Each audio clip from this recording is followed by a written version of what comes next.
भाई लाचार परदेस में है, बहिना रोवे द्वार। राखी के दिन याद आवे बचपन के त्योहारा। शंभु सुमन परदेस में बैठल आँखी में नींद।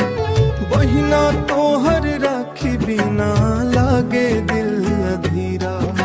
कलाई सुनी रही गल राखी भेज दे बहिना।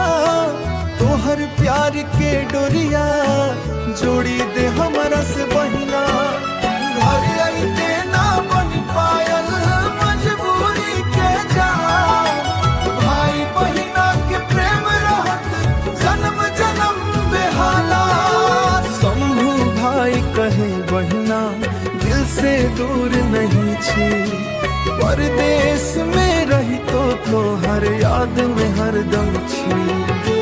राखी के ई पावन बंधन टूटत नहीं कखनो। बहिना भाई के प्यार रहत जन्म जन्म तक सखनो।